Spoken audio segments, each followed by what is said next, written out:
Vamos conversar agora com o autor do pedido de criação da CPMI do 8 de janeiro, o deputado federal André Fernandes. Deputado, boa noite, obrigado pela presença. Boa noite, Vitor, boa noite a toda a bancada, Pavinato, Moda, todos que estão aqui presentes, Cláudio.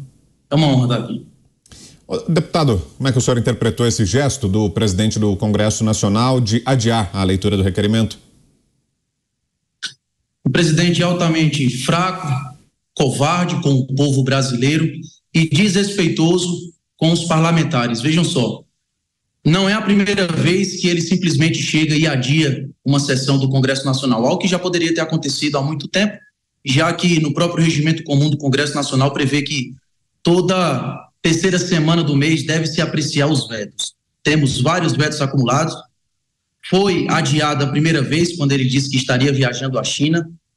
Ontem tivemos uma reunião na liderança do governo no Senado, inclusive cabeçada por Randolfo Rodrigues, onde a gente estava definindo a pauta para ser votado hoje na sessão do Congresso Nacional. Ontem, na reunião de líderes, e eu fui participando como líder da oposição ali no Senado, e ontem definimos 12 vetos, 11 para manter, 1 para derrubar, onde tínhamos acordo.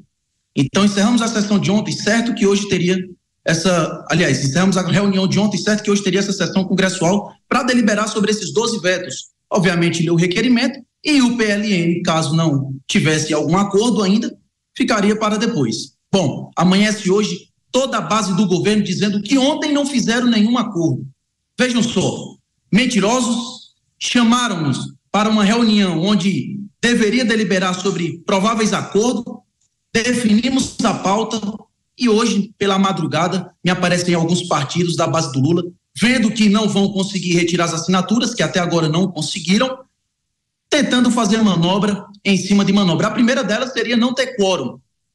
Nunca vimos isso. Que fique registrado, se a sessão vai começar 1h da tarde, 2 horas antes abre-se os painéis para a gente registrar presença, para que na hora marcada, se tiver o quórum suficiente, abrisse a sessão.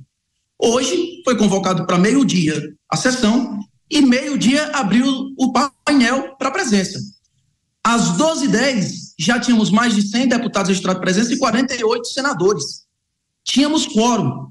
Ainda assim, de forma covarde e desrespeitosa, Rodrigo Pacheco simplesmente decidiu acatar um pedido dos partidos aliados aí da base do Lula. Covardia e desrespeito, principalmente com pessoas que uma boa parte delas hoje estão sendo julgadas pelo STF, outra boa parte delas estão em casa com tornozeleira e sendo monitoradas, outra parte desses inocentes continuam presos, enquanto a gente vê aí autoridades comprovadamente que foram omissas de forma dolosa, estão livres, comemorando a prisão de inocentes. É revoltante.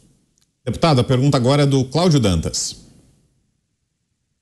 Deputado, bem-vindo. Parabéns pela iniciativa do requerimento para a instalação dessa CPMI. A gente sabe da importância histórica que ela tem. Bom, na pandemia nós tivemos um problema semelhante, não com esses desdobramentos, mas ele foi resolvido com pronunciamento do Supremo. O Supremo mandou o Pacheco instalar a CPI lá da pandemia. Nesse caso, eu quero saber a sua opinião. É possível o Supremo resolver decidir se alguém, vocês avaliam entre vocês, recorrer ao Supremo, ou essa hipótese está descartada porque, naturalmente, como já há uma investigação lá, dificilmente eles vão dar uma sinalização positiva, vão determinar essa abertura? Obrigado pela pergunta, Cláudio. E Zé Maria, desculpa, também eu não tinha falado no começo, é uma honra também estar aqui ao seu lado, mas respondendo. Na minha humilde opinião, já deveríamos ter entrado com mandato de segurança há muito tempo. Tem precedente. Óbvio que não tem como a gente chegar aqui e achar que a solução dos nossos problemas vai ser o STF. Seria uma piada achar isso. Mas tem precedentes e bem recentes. Tem a CPI da Covid, que foi o STF que determinou. Tem a Soraya Tronic, que recentemente também entrou com mandato de segurança no STF, e o STF disse que o Pacheco deveria se pronunciar, o porquê não foi pautado, obviamente faltou assinaturas. Na minha humilde opinião, deveríamos sim já ter entrado com mandato de segurança. Estamos tentando de várias formas. até agora de várias formas, inclusive pacificamente. Não compete somente ao deputado André Fernandes o fazer. Eu quero tomar todas as atitudes em acordo com toda a oposição. Mas, ao meu ver, não existe essa saída. Mandato de segurança e obstrução total. Infelizmente, vai ser ruim? Vamos ter projetos travados? Vamos.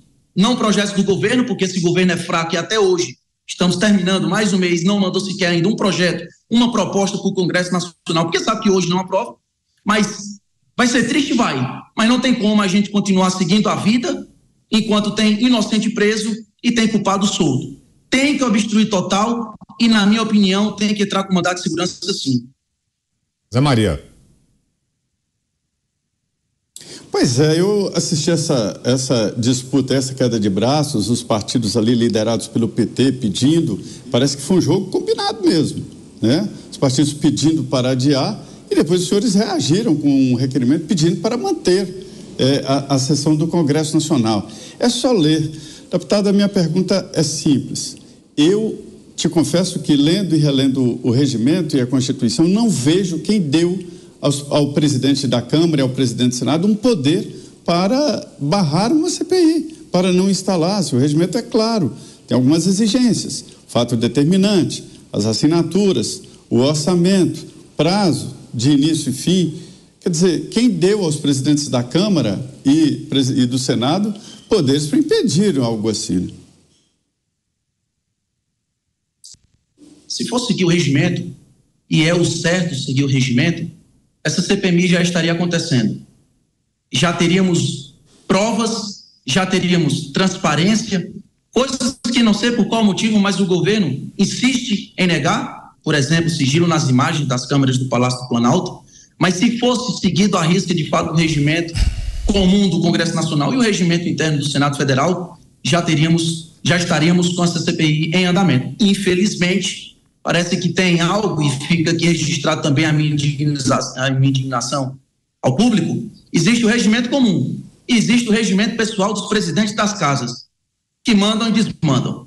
Funciona na Câmara dos Deputados e funciona também lá no Senado. Inclusive lá no Senado, a maioria das coisas, e isso é de se revoltar, a maioria das coisas lá é feita por acordo, onde o presidente pega algum dispositivo e diz, olha, parlamentares que estão aqui presentes, deveria ser assim, assim, assim, mas eu gostaria de consultar vocês. Podemos fazer dessa maneira? Os parlamentares concordam, se faz.